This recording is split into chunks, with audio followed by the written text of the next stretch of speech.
ამირანი, ზღაპარი. იყო და არა იყო რა. იყო ერთი მოხუცი მონადირე, სახელად სულკალმახი. სახლი ედგა ისეთი უდაბური ტყის მახლობლად, რომ ხის წვეროები ცას ებჯინებოდნენ. შინ ჰყავდა ცოლი დარეჯანი და ორი პატარა ვაჟი, ბადრი და უსუპი. ერთი უფროსი ვაჟი შორეულ ქვეყანაში ჰყავდა გადახვეწილი. ერთ დღეს სულკალმახს ნადირობაში შემოაღამდა. ბინად ერთ მაღალ კლდეს მიაშურა, სადაც გამოქვაბული ეგულებოდა. ეს წვრილი და მაღალი კლდე კოშკივით იყო ამართული და ზემოთ და ქვემოთ გამოქვაბულები ჰქონდა გამოკვეთილი. ქვემო გამოქვაბულში სულკალმახს უწინაც ბევრჯერ შეუფარებია თავი. ახლაც ამას მიაშურა. ღამე მშვიდობიანად გაათენა, მაგრამ განთიადისას რაღაც კივილი შემოესმა, ქალის ხმას გავდა. წამოიჭრა ზეზე, გამოვარდა გარეთ და აშკარად შენიშნა, რომ ხმა ზემო გამოქვაბულიდან ჩამოდიოდა. დააპირა ასვლა, მაგრამ გამოქვაბული ისე მაღლა იყო, რომ თვალი ძლივსას წვდებოდა, ასავალი კი არსაიდან ჰქონდა. დაბრუნდა სახლში. ცოლს უბრძანა, ხვალისათვის საგზალი დამიმზადეოდა, თვითონ მჭედელთან გასწია, რომელსაც ერთი რკინის ხვედა და ერთი გუდა სატეხე შეუკვეთა. მეორე დღეს აიკიდა საგზალი და გუდა და გასწია კლდისაკენ. მივიდა კლდის ძირში და დაუწყო სატეხეებს კლდეზე მიჭედება. რამდენ სატეხსაც მიაჭედდა, იმდენ საფეხურს აკეთებდა და სულ ზევით მიდიოდა. ბოლოს, როცა სატეხეები გამოელია და ხვედა გაუცვდა, გამოქვაბულსაც მიაღწია. შევიდა შიგ და გაოცებული დარჩა. გამოქვაბულში ნადირობის ქალღმერთი დალი იწვა. ტანთ არაფერი ეცვა და მზესავით ნათელ სახეს ოქროს მოკლე თმები უმშვენებდა. ეტყობოდა თმები წაჭრილი ჰქონდა, რადგან ისეთივე ოქროს გრძელი ნაწნავები იქვე ეყარა. ქალი საშინლად კიოდა და აქეთ-იქით აწყდებოდა. მოხუცი მონადირე რომ დაინახა, თვალები გაუფრწყინდა და კივილი შეწყვიტა. მონადირე მოწიწებით მიუახლოვდა, თაყვანისცა და კითხა, ხომ არაფერს მიბრძანებო? ქალმა თავი დაუქნია და ნაწყვეტ-ნაწყვეტი სიტყვებით შემდეგი უამბო. ჩემი საყვარელი ბინა ეს გამოქვაბულია. ჩემი საყვარელი სანადირო ეს ტყია. მთელი ჩემი ღონე ჩემს ქალწულობაში და ამ ოქროს ნაწნავებში იყო, მაგრამ ახლა აღარც ერთი აღარა მაქვს და ჩემი აღსასრულიც მოახლოებულია. ერთ ღამეს ღრმაძილში რომ ვიყავი, აქ ვიღაც მონადირე შემოპარულიყო. ოქროს ნაწნავები ჩემი ოქროს მაკრატლით წაეჭრა და გვერდში მომწოლოდა. ახლა ჩემი სათხოვარი ეს არის, რადგან სიკვდილი არ ამცდება, ამ ცოდვის შვილს მაინც ნუღარ ჩამატან საფლავში. აიღე ჩემი ჯაყვა, გამჭერი მუცელზე და ბავშვი გამოიღეო. თუ ვაჟი იყოს, ამირანი დაარქვი. თუ ქალი იყოს, რაც გინდა ის დაარქვიო. ჩემი შვილი გმირი გამოვა. მას რომ მუცელში დრომდის დასცლო და ისეთი იქნებოდა, თვით ღმერთს შეებმოდა. ახლა კი ნაკლები იქნებაო. როცა მუცლიდან გამოიღო, სამს თვეს დეკეულის ფაშში შეინახე და შემდეგ კიდევ სამ თვეს ყუროს ფაშში, რომ რაც დედის მუცელში დააკლდა, ის შეივსოს და გამოიშუშოსო. შეწუხდა მონადირე, გაჭრაზე უარი თქვა, მაგრამ ქალი არ მოეშვა და ძალაუნებურად უნდა დასთანხმებულიყო.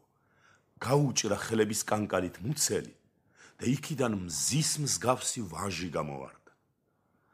აიხუტა ბავშვი გულზე მონადირემ, დაუყვა რკინის საფეხურებს და დაბრუნდა სახლში. ცოლის დახმარებით იქ სულ ყველაფერი ისე შეასრულა, როგორც დალისაგან ჰქონდა დაბარებული. ბავშვი საოცარი სისწრაფით იზრდებოდა. ერთი დღისა, ერთი კვირისას ჰგავდა, ერთი კვირისა, ერთი თვისას და ერთი თვისა, ერთი წლისას. დარეჯანს ისე შეუყვარდა პატარა ამირანი, რომ თავის შვილებს ერჩივნა და ამიტომ ამირანს დარეჯანის შვილს ეძახდნენ. რადგან სულკალმახი ხანში შესული იყო და დღე-დღეზე სიკვდილს მოელოდა, გადაწყვიტა ამირანი მდიდარი კაცისათვის მოენათლინებინა. როცა მოვკვდები, ამირანს ნათლია წაიყვანს და გაზრდისო. მართლაც ნათლიად მდიდარი კაცი დაპატიჟეს. მაგრამ ნათლობის დღეს სულკალმახის სახლში გლახად ჩაცმულმა ქრისტე ღმერთმა ჩამოიარა და სთხოვა მას პინძელს. ამირანი მე მომანათლინე. სულკალმახმა უარი ვეღარ უთხრა და მოანათლინა. ქრისტე ღმერთმა ამირანს დაანათლა გაქანებული ზვავის სიმართე. 12 უღელი ხარკამეჩის ღონე და მგლის მუხლი. ბალღობით სისაწყლე და სიბეჩავე. ვაშკაცობაში ომი და ჭირსახტე. დიდხანს არ გაუვლია მოკვდა სულკალმახი. მალე დარეჯანიც თან მიხვა. დარჩნენ ობლები მარტოდ მარტო. ამით ისარგებლეს სულკალმახის ძველმა მტრებმა, დევებმა, დაეცნენ ობლების სახლკარს და სულ ცეცხლისალი აადინეს, ააოხრეს და გადაბუგეს. დევების დაშინებული ძმები გადაიკარგნენ, სადღაც ჩაბალხეთში ჩაიხვეწნენ და დღე და ღამე ცის ქვეშ შეეყარნენ. კერა ნაცარი ენატრებოდათ. ბადრი, უსუპი, ამირან, ობლები დავიყარენით, დევების დაშინებულნი ჩაბალხეთს ჩავიყარენით, ღველფარ გვინახავს, კერაი, საჩალეს მოვიზარდენით. გავიდა ხანი. დაიზარდნენ ობლები. დავაშკაცდა ამირანი და ისეთი ღონიერი გახდა, რომ მიწას უმძიმდა მისი ტარება. საოცარი სმაჭამა იცოდა. თვალები საცრისოდენა ედგა და ერთი კბილი ოქროსი ჰქონდა. უსუპი და ამირანი მშვენივრები იყვნენ. ცოტა კაცი ამირან, ცოტა სმაჭამა ეყოფა. სადილად ბუღაკამეჩი ვახშმად არც სამი ეყოფა. ბადრი ქალსა ჰგავს ლამასსა, საქმარეთ გამზადებულსა, უსუპი ბროლის ციხესა, თავბოლო გამაგრებულსა, ამირან შავსა ღრუბელსა, საავდროთ გამზადებულსა. ერთხელ ამირანი და მისი ძმები სანადიროდ გავიდნენ. ერთ ირემს დაედევნენ და ერთ მიყრუებულ მთაში ბროლის კოშკს წაადგნენ. შიგ ბადრისა და უსუპის ძმის წული, გმირი ცამცუმი ესვენა და თავზე ცოლი და დედა დასტიროდნენ. სანადიროდ წამოვიდნენ ამირან და ძმანი მისნი. გადიარეს 9 მთანი მიათენი ალგეთისნი. მინდორს კვალნი გაუკულიეს დანაჭლიკნი ეშმაკისნი. მთას ირემი წამოუხდათ ოქრო იყო რქანი მისნი. უცხო მთაზე კოშკი ნახეს ანაგები ბროლის ქვისი. გაუარეს გარეგურგულად ვერ იპოვეს კარი მისი. სადაც რომ ზემპირი მოჰკრა ამირანმა მუხლი მგლისი კოშკმა პირი იქ გააღო, იქ შეიბა კარი მისი. კოშკში ლომი წოლილიყო, გამძრევ არვინ იყო მისი. იმას თავით რა შეება, ტოტით მიწას თხრიდა ისი, მარცხნივ რომ შუბი ეყუდა, წვერით სასახევდა მისი, მარჯვნივ ედო თავის ხმალი, პირი ჰქონდა ალმასისი. ერთ კუთხეში ოქრო ვერცხლი, ნაგროვები ცამცუმისი, გვერდით ეჯდა თავის დედა ცრემლა დასტიროდა შვილსა, თავით ერთი ქალი ეჯდა, ზღვასერევა ცრემლი მისი, თითებსა და თითებს შუა წიგნი ჰქონდა ქაღალდისი, წაიკითხეს, შიგეწერა, ძმის წული ვარ უსუპისი. სანამ ვიყავ მტერი ვმუსრე, არ შევჭამე ჯავრის სხვისი, მოვკვდი, მხოლოდ ჯავრი გამყვა ერთი დევი ბაყბაყისი. ვინაც მოჰკლავს ბაყბაყანსა, ჩემი შუბი ალალ მისი. ვინც მახარობლად მომივა ჩემი ხმალიც ალალ მისი. ვინც დედმამას დამიმარხავს, ჩემი ფული ალალ მისი. ვინც რომ დებსა გამითხოვებს, ოქრო ვერცხლი ალალ მისი. ვინც მე მომივლის დამმარხავს, ცოლიც, რაშიც ალალ მისი. ეს რომ ძმებმა წაიკითხეს, სახეზე მწუხარება დაეთყოთ, რადგანაც ცამცუმი მათი ნათესავი გამოდგა. ამირანმა ურჩია, აქ რაღაც ვდგევართ. იმ ბაყბაყდებს ხომ მოვკლავთ და მოვკლავთ, მიცვალებული როგორც წესია დავმარხოთ, ავიღოთ ბარემ ეს ფულები, ქალი და რაში, წავიყვანოთ და წავიდეთ. ანდერძიც ხომ ასიაო? ძმებმა დაუშალეს. სირცხვილია, ვინ რა სიტყვისო? ნუ ამირან, ძმათა მზესა ნურა გინდა ნურავისი, თორემ გმირნი დაგძრახავენ, მკვდარი გაუცარცვავს სხვისი. მკვდარს მოუარეს, დამარხეს, კოშკის კარი გამოხურეს და წავიდნენ ბაყბაყდევის საძებნელად. მართლაც გზაზე ბაყბაყდები შემოხვდათ. გაეგო ცამცუმი მომკვდარაო და შესაჭმელად მოდიოდა. ამირანმა შეუტია. სად მიდიხარ შეაყროლებულო, საითკენ მიეჩქარებიო? უსუპის ძმის წული ცამცუმი მომკვდარა და მისი მძოვრი საჭმელად მივალო, უპასუხა ბაყბაყდევმა. ამირან დევი ბაყბაყი ჩასაუბრობენ ტკბილათა, ხმალზე ხელი აქვს ამირანს, ცხარე ომი აქვს გულადა. შენ ქრისტიან კაცს არავინ შეგაჭმევსო, უთხრა ამირანმა, ტყუილად მიხვალ და მიეხეტებიო. მას შენ და მიჭერ გზასაო, უპასუხა დევმა დაცინვით და ეძგერნენ ერთმანეთს. ამირან დევი შეიბნენ, მიწას გაჰქონდა გრიალი, ამირანმა დევი დასცა, ადგილი შეხვდა ქვიანი, დასცა და მხარი მოსტეხა, დააწყებინა ხრიალი. დევი შეშინდა და შეეხვეწა. ნუ მომკლავ დარეჯანის ძევ, ხელი გაფიცო ხმლიანი, მანდილი დედიშენისა თაკლია ოქროიანი, ზღვას გაღმა ქალი გასწავლო, სახელად ყამარ ქვიანი, საყამაროსა კაბასა 7 დღე უნდა მზიანი, 7 კვირეული საპონი 17 კოკა წყლიანი, წასვლა ადვილი იქნება, მოსვლა გახდება გვიანი. მოყარული ხარ ომისა, გზა იქ გექნება მტრიანი, თან შიკრიკს გამოგაყოლებ, ვაჟია ღალატიანი. ამირანს უნდოდა დევი ცოცხალი გაეშვა, მაგრამ ძმებმა უთხრეს, თუ არ მოკლავ, ცუდ საქმეს გიზამს, დევი არ დაიზავებაო. ბაყბაყდევი სამთავა იყო. ამირანმა უსმინა ძმებს, 2 თავი მოსჭრა და მესამესაც რომ დაუწყო ჭრა, ბაყბაყდევმა სთხოვა, ხომ მკლავ და მკლავ, ეს მაინც ამისრულე, ჩემი თავებიდან 3 ჭია ამოძვრება და იმათ ნუ დახოცაო. მოსჭრა ამირანმა მესამე თავიც, ბაყბაყდევის თავებიდან მართლაც 3 ჭია ამოძვრა. უსუპმა უთხრა ამირანს, რაკი ერთი ჭირი მოიშორე თავიდან, პარემ მეორეც თან ააყოლე, ეგ ჭიები სასიკეთოდ არ ამოძვრნენ დევის თავებიდან, ეგენიც დახოცეო. რას ამბობ? უპასუხა ამირანმა, დევმა რამ იყო ჭიები რას მიზამენო?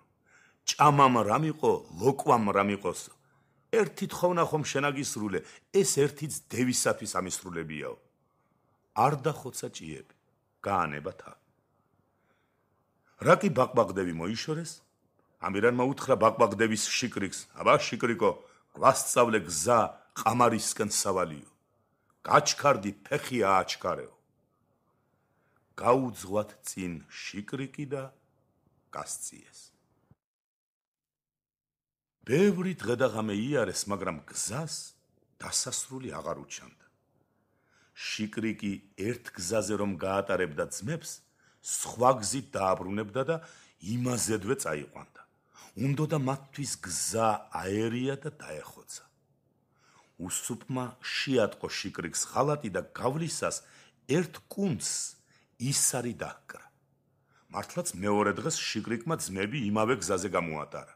უსუპმა თავისი ისარი იცნო, აემღვრა სისხლი, გაუშვირა ხელი ამირანს კუნძისაკენ და უთხრა, ვერ გაგიგია ამირან, არ გამარჯვების ნიშანი, მესამედ იქვე მოვედით გუშინ რომ დავკარ ისარი. ამირანი გაჯავრდა და შიკრიკ შეუტია, შიკრიკო, გზანი გაიხვენ, თუ არ ხარ თავის მისანი, თორე აგიღე გაგთალე რო საკიდობნე ფიცარი. გაუძღვა შიკრიკი ძმებს და გაიყვანა ერთ ტრიალ მინდორზე. გაიხედა ამირანმა და დაინახა, რომ ის 3 ჭია ბაყბაყის თავებიდან რომ ამოცოცხდნენ, ვეშაპებად ქცეული იყვნენ. ერთი თეთრი იყო, ერთი წითელი და ერთი შავი. მიდიოდნენ და მიიმღეროდნენ. მინდორში 3 ჭიანი მიდიან, მიიმღერიან, თვალს უცემს დარეჯანისძე, მაგათთან ომი მწადიან. აბა ძმებო, მეტი ღონი არ არის, მაგ ვეშაპებს უნდა შევებათო. მაგრამ ბადრმა და უსუპმა ძლიერ შორს დაიჭირეს. აკი გირჩიეთ არ დაგვიჯერე, ახლა როგორც გინდოდეს ისე მოიქეციო. შენი საცოლის გულისთვის სულ ძმები დავილიენითო. მაშინ ამირანი თავის აბჯარს მიუბრუნდა და უთხრა, ჩემო ხმალო და აბჯარო, საძალეთ მომეშველენითო. და დაუწყო ვეშაპებს სასტიკი ომი, მოკლა თეთრი, მოკლა წითელი და შავსა შეება მაშვრალი. მაგრამ შავმა ვეშაპმა ჩაყლაპა დაღლილი ამირანი და თავის დედას ზღვას მიაშურა. შავმა აიღო, ჩაყლაპა, შავი ზღვისაკენ გასწია. ეს რომ ძმებმა დაინახეს, გული მოუბრუნდათ ამირანზე და გამოუდგნენ შავ ვეშაპს.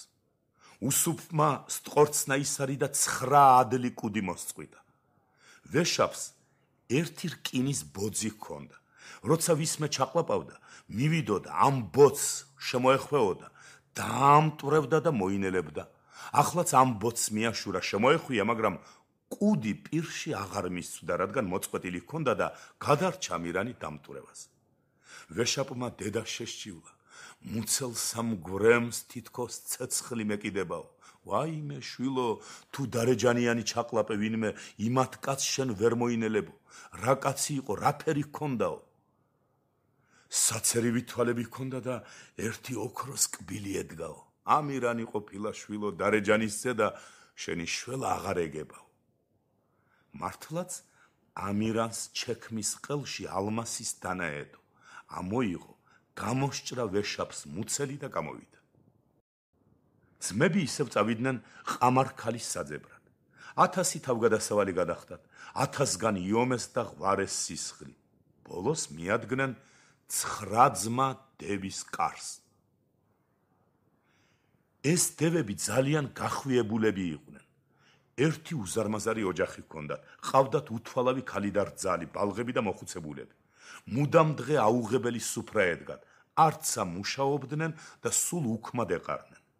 ამირანი მივიდა დევების კარზე, გაივლის და გამოივლის და უყურებს დევების კარებს. ერთმა ქალმა დაინახა ამირანი, შევიდა და უთხრა დევებს, აქ ვიღაც კაცი მოსულა, კარებზე დასეირნობს და აინუნშიაც არაგდებს, რომ აქ ახართო. დევებმა თქვეს, ის თუ იქნება, დარეჯანისზე იქნება, სხვა აქ არავინ მოვიდოდაო.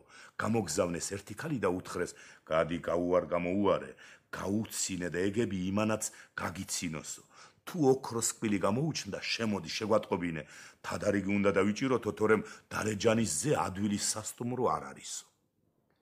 გამოვიდა დევის ქალი, გაუვლის და გამოუვლის ამირანს, გაუვლის და გაუცინებს.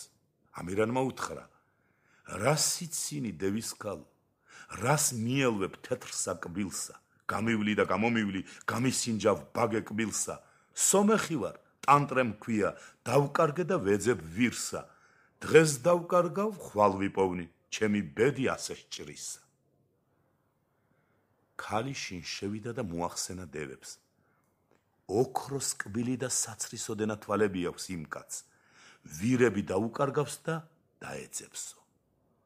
სანამ ქალი ლაპარაკს გაათავებს და დევები იარაღს აისხამენ, ამირანი შეუვარდება დევებს და წაიკაფიავებს. ვაშკაცო გულოვანო, ღვინისფერო მცინარეო, ხმლის სიმოკლე რას დაგიშლის, ფეხი წადგი წინარეო. დაერია დევებს თავისი მოკლე ხმლით და სულ ერთიან ამოჟლიდა. დევების სისხლით სახლი თავამდე აივსო. სისხლის გუბე ყელამდის მოადგა ამირანს, შეიკრა, შეკუთდა და დაახრჩობდა კიდევაც, რომ ბედისაგან განწირული ყოფილიყო. ბედად სისხლში ერთი დაჭრილი დევი ფართხალობდა ამირანის ახლოს. ამირანი დასწვდა დევს, ესროლა სახლის კარებს და გაამტვრია. სისხლმა ერთი დაიჭექა, დაიგრიალა და ბურთივით გავარდა კარში. რაკის სისხლი მოშორდა, ამირანმა მხრები გაიწია, გაიბერტყა და თავისუფლად ამოისუნთქა. გაწმინდეს ძმებმა სახლი, მიალაგ მოალაგეს, მოაწყვეს და დაიწყეს შიგ ცხოვრება.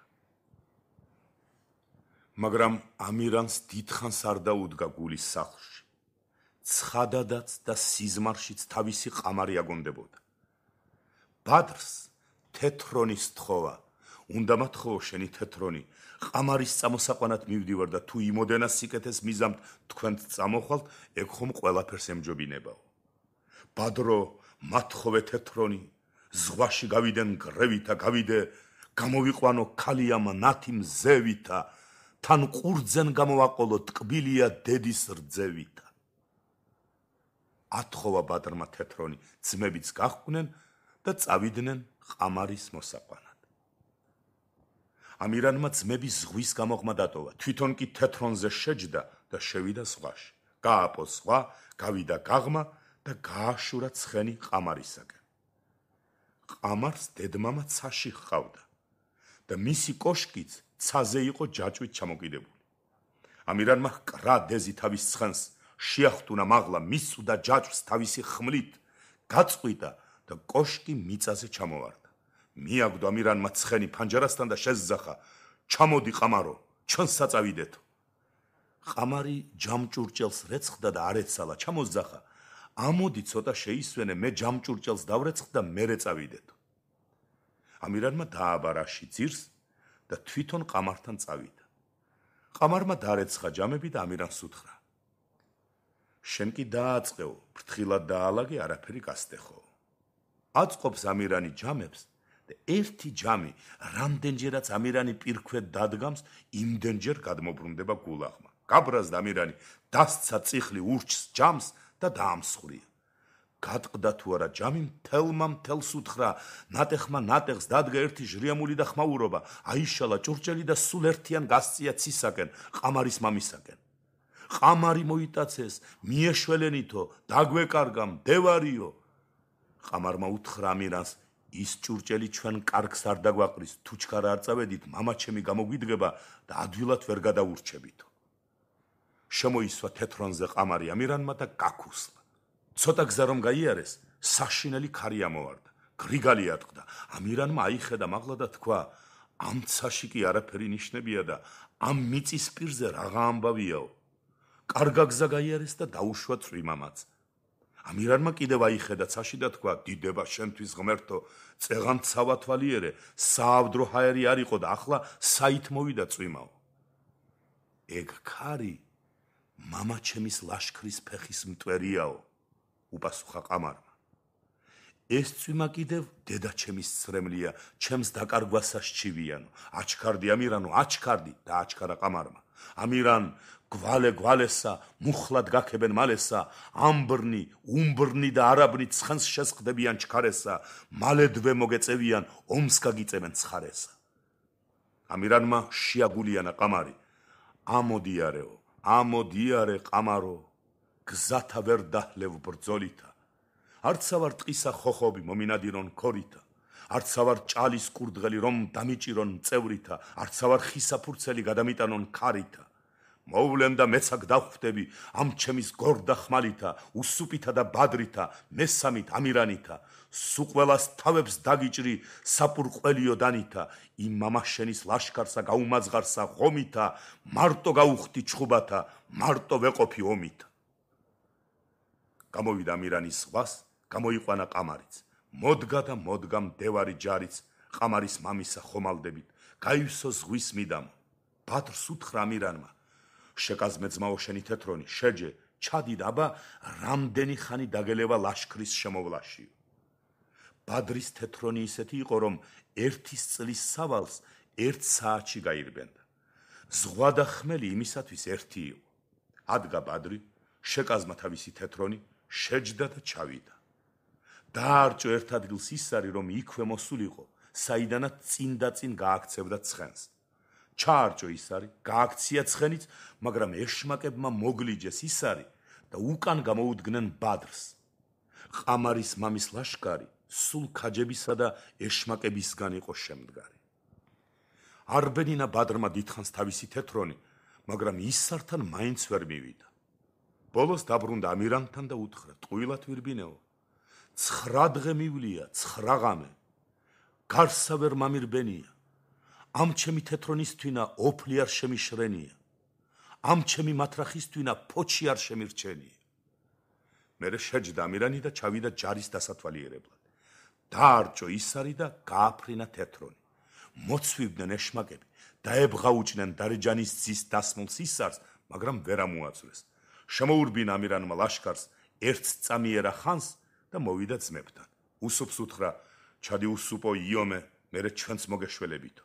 ჩავიდა ვაჟი უსუპი, ჩავიდა სახელიანი, ჩავიდა და ჩაზომა სალაშქრო გზები, შეუტია ჯარს, იომა, იბრძოლა, გაანახევრა ჯარი, მაგრამ თვითონაც იქ დადვა ვაშკაცურად თავი, მოკლეს უსუპი.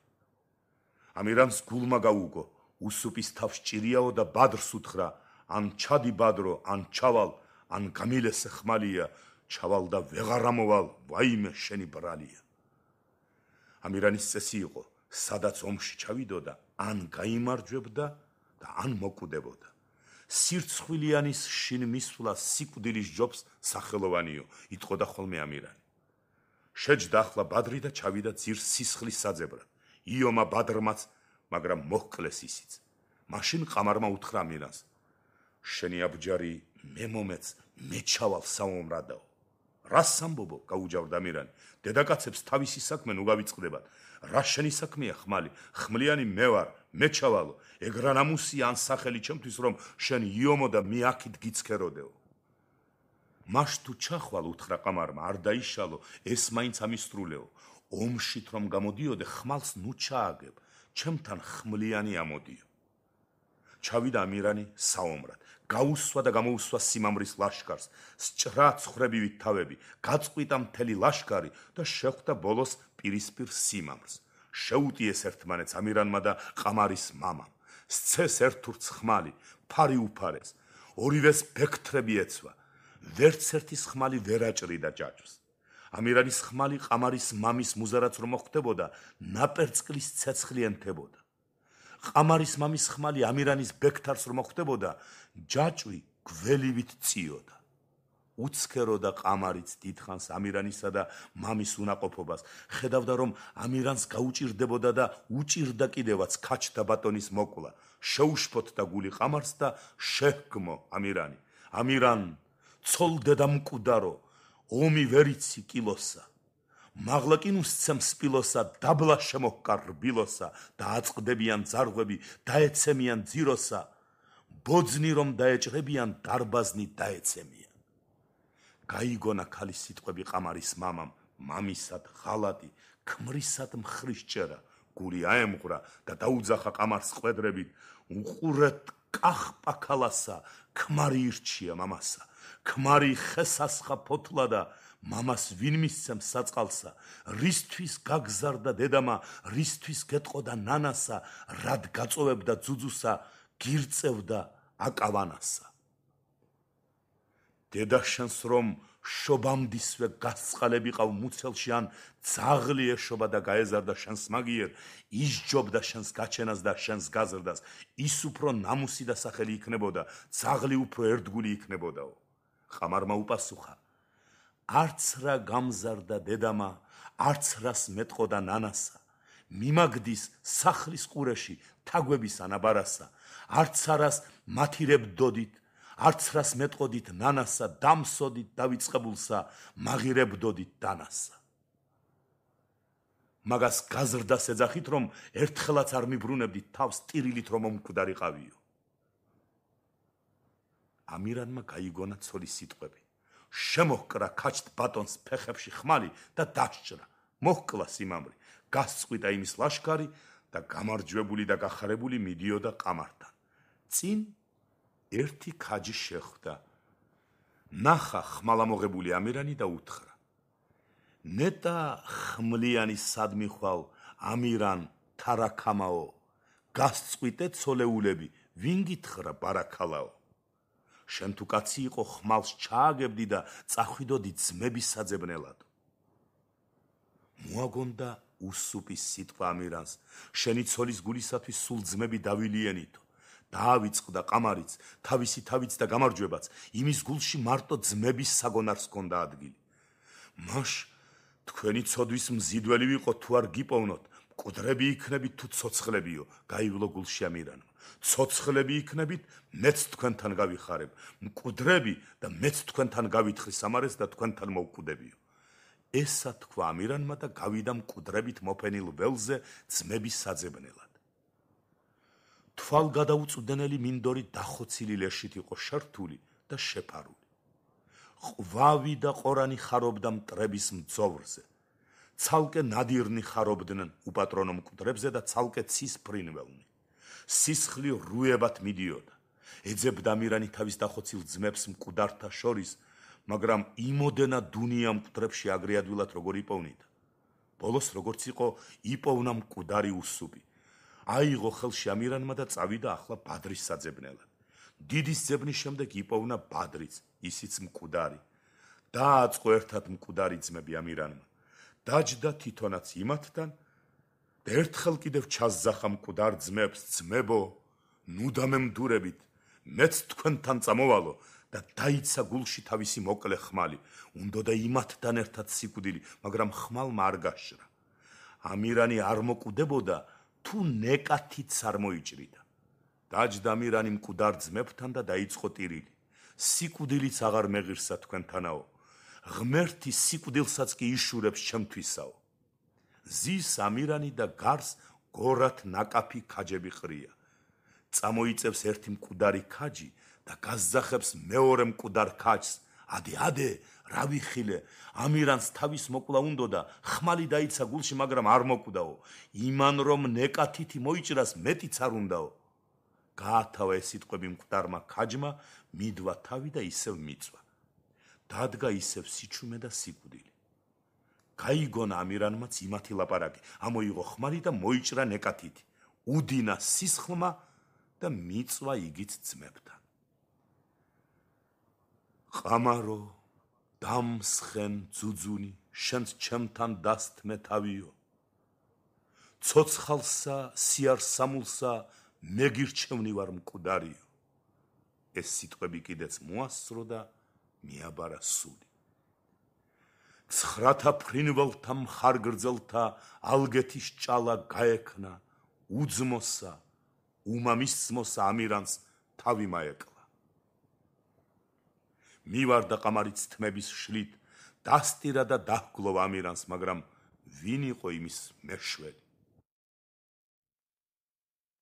ზის და ტირის ყამარი, იმისი ცრემლების ზღვას ერთვის, იმისი ცოდვით ხეებს ფოთლების სვივა, ამირანი კი გდია უმეშველო.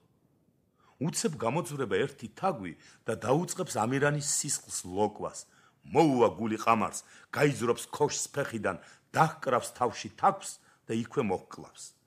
თაგვის სიკვდილზე გამავარდა იმისი დედა და დაუწყებს ჩხუბს და ლანძღვას ყამარს. შეგლახავ შენა, შენის გულისათვის შენმა მამამ მოიკლა თავი. შენი ქმარმაზლები წინ გიწყვია მკვდრები. ამდენი ჯარი გაწყდა და შენ კი არ შეგრცხვა. იქნებ ისაგონია რომ მეც არ მენანებოდეს ჩემი შვილი, როგორც შენ, შენი მამა და ქმარმაზლები. ბრალი შენი, შენ რას უზამ მაგდენ მკვდრებს, თორემ მე ჩემ შვილს მალე გავაცოცხლებო. ესა თქვა თაგვმა, გაიქცა მიირბინ მოირბინა, იპოვნა რაღაც ერთი ბალახი, მოიტანა, წაუსვა შვილს, გააცოცხლა და კისერში კინწის ცემით გააქანა სოროში. ადგა ყამარიც, მოძებნა იგივე ბალახი, იპოვნა, მოიტანა, წაუსვა ამირანს და გააცოცხლა. ადგა ამირანი, მოიფშვნიტა თვალები და თქვა, რა ბევრი მძინებიაო. ბევრი მაშინ გეძინებოდაო, უთხრა ყამარმა, რომ თაგვი არ გამოგჩენიყო. მერე მოჰყვა ქალი ყველაფერს და უამბო, რაც საქმე გადახდა. გააცოცხლეს ბადრიც, უსუპიც და 4-ვე წავიდნენ სახლში. ნეტავი ძმათა მავალთა, ცხარემზე ამოუხდება, ვერც ვინ წაართომს დიაცსა, ვერც ვინ შინ შემოუხდება. გავიდა კარგა ხანი. ამირანს ბევრი რამ გადახდა. ბევრ დევს დაუბნელა წუთის სოფელი. ბევრი გველეშაპი გამოასალმა ქვეყანას. ამირანს თავის მომრევი არავინ ეგონა ქვეყანაზე. ერთ დროს იქამდის მიიყვანა საქმე, რომ დედამიწაზე მარტო 3 დევი, 3 გარეული ღორი და 3 მუხა დატოვა. თავის სიცოცხლეში ღმერთსაც ბევრი აწვენინა, მაგრამ უკანასკნელი დანაშაული ყველას აღემატებოდა.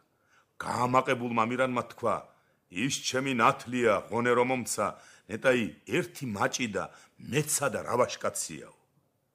ერთხელ მართლაც წინ ქრისტე ღმერთი შეხვდა. ამირანმა უთხრა: ნათლიაო, შენ იმოდენა ღონე მომეცი, რომ ქვეყანაზე ვეღარავინ მიწონს და მოდი რაც იქნება ერთი მეჭიდეო. ამირანო, ფილაფოზი კაცი ხარ და მაგდენი როგორ არიცი, რომ ნათლიას არ უნდა ეჭიდო?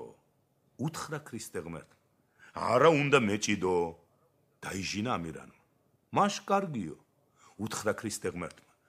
მე ამ ჯოხს ხელში რომ იჭირავს, დავარჯობ და თუ ამოიღებ, გამარჯვებული იქნებიო. კარგიო, უთხრა ამირანმა. მაგრამ ეგ ჯოხი თუნდა ამომიძვრია, თუნდა არაო. დაარჭო ქრისტე ღმერთმა ჯოხი. მივიდა ამირანი, დაეჭიდა და ადვილად ამოიღო. დაარჭო მეორედ ჯოხი ქრისტე ღმერთმა და ამირანმა კიდევ ამოსია და ისევ ადვილად ამოიღო. რას მეთამაშებიო? უთხრა ამირანმა. თუ გინდა მეჭიდე თუ არა და თავი დამანებეო. მაშინ აიღო ქრისტე ღმერთმა თავისი ჯოხი, დაარჭო და უბრძანა. ისეთი ფესვები გაედგა, რომ მთელ ქვეყანას სარტყელივით შემორტყმოდა. მერე უბრძანა ამირანს, ამოსციეო. დაეზიდა ამირანი ჯოხს, მაგრამ ტყუილად, ცვრაც ვერ უყო. მაშინ დაწყევლა ღმერთმა ამირანი. კავკასიონის ქედზე უზარმაზარი რკინის პალო ჩაასო და ზედ დიდი ჯაჭვით მიაბა. ამირანთან მიაჯაჭვა ღმერთმა ყურშა ძაღლიც, რომელსაც ბევრი ღვთისსაყვარელი ჯიხვი გაეწყვიტა. ეს ყურშა ყორნის ნაშობი იყო და ზურგზე 2 ფრთა ესხა. ამიტომაც არანადირი არ გაეცლებოდა, ვერ წაუვიდოდა. ამირანს დღეში 1 პური და 1 ჭიქა ღვინო აქვს გაჩენილი, რომელსაც ყოველდღე ყორანი უზიდავს. წლის განმავლობაში ამირანი და ყურშა ჭიმავენ რკინის ჯაჭვს და პალოს, ზევით წევენ, იქამდის მიიყვანენ, რომ ეს არის ამოძვრება მიწიდან, მაგრამ ამ დროს ღვთის განგებით ბოლო ქანქალა ჩიტი მოფრინდება და პალოს დააჯდება. ამირანმა იცის ვინ არის ეს ჩიტი, გულმოსული მოუქნებს რკინის უროს, ჩიტი აფრენას მოასწრებს, ურო პალოს მოხვდება და ისევ ძირამდის ჩაარჭობს. ასია მუდამ წელს. რკინის ჯაჭვით სვდება, თხელდება, უფრო მისგან რომ ყურშა ძაღლი განიადაგებით ლოკავს და ათხელებს. წელიწადში ერთხელ ჯაჭვიც მიდგება ხოლმე გაწყვეტაზე, მაგრამ ქვეყნის მჭედლები დიდ ხუთშაბათ დღეს გრდემლზე კვერს დაკრავენ ხოლმე, ასეთია მათი ადათი და გასაწყვეტად გამზადებული ამირანის ჯაჭვი ისევ სქელდება. იქვე ახლოს უძევს თავისი მოკლე ხმალი ამირანს, მაგრამ ვეღარც არას ისარგია, ისიც ჟანგის და მიწის შეჭმული. ასეთ ყოფაში არიან ამირანი, მისი ერთგული ყურშა და იარაღი. ღმერთმა ნუქნას, რომ ამირანს აეწყვიტოს, თორემ მთელს ქვეყანაზე საშინელებას დაატრიალებდაო, ამბობს ქართველი კაცი. ყველაზე უწინ მჭედლებს დაერეოდა და მერე თვით ღმერთზე გულაყრილი მთელ ქვეყნიერებასაც დააქცევდაო. ჭირი იქა, ხინი აქა, ქატო იქა, ფქვილი აქა.